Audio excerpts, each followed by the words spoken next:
Hey everybody, Attorney Kyle Kaufman back here at the HKKLawOffices.com YouTube channel. Thanks for being here today. In today's video, I am going to answer the question about whether or not you should bring your child into a courtroom.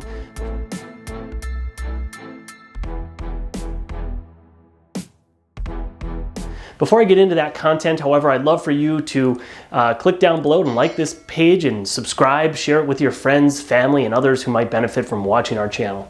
So we're lawyers in Wisconsin. We help people, and we love family law. We get a question a lot that people ask us is it a good idea for me to bring my child to court? A courtroom is a public place, right? People are invited into the courtroom. We want the public there, and essentially anyone is welcome in a courtroom unless there's a sign out front that says it's a closed hearing, and the statutes do allow for closed hearings in certain matters. But most matters are open to the court, so you can bring a child into a courtroom. It's not to say that that's the best idea, and is it the best idea to bring your child into the courtroom is something that you really want to think about if you're doing what's right and in the best interest of your child. Now, most people would want to bring their child into the courtroom for the reason that they think that a judge or a court official is going to ask the child what he or she wants concerning matters of legal custody and physical placement.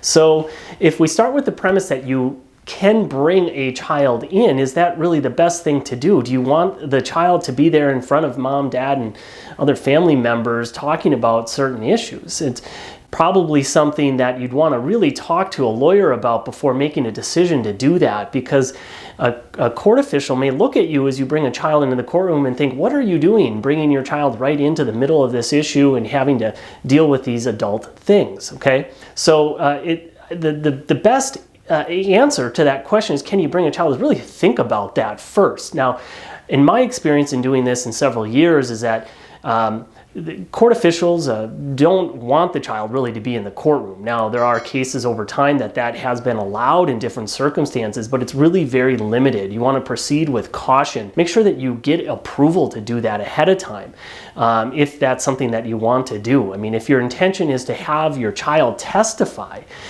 even more so, you want to notify everyone of that in advance of that hearing or that day in court and get approval for that, because it's a really serious thing to do that. Now, there are some times that people will ask, well, will the judge talk to my child, or can the child write a letter to the court to get his or her opinion across and thoughts on that? And again, those are things you, again, want to proceed with caution on that, okay? I would say, generally speaking, courts are not really inclined to take personal letters or really accept testimony from children. That has to be done in the right way if it's going to happen. There are times, in my experience, that the court has talked to a child, but it's done the right way, properly, legally, with everyone having notice and understanding why we're doing it this way. So generally speaking, folks, if you're thinking about bringing your child into the courtroom, you really want to think twice, 3 times, 4, 10 times about it before you decide to do that. You can really shoot yourself in the foot by doing that if you bring your child into the courtroom. So please talk to somebody like us, talk to a lawyer, and proceed with caution if you decide to bring your child into the courtroom or write a letter to the judge. Thanks everybody for watching. We hope you'll come back and watch more videos here on our channel. We appreciate your time so much. Take care.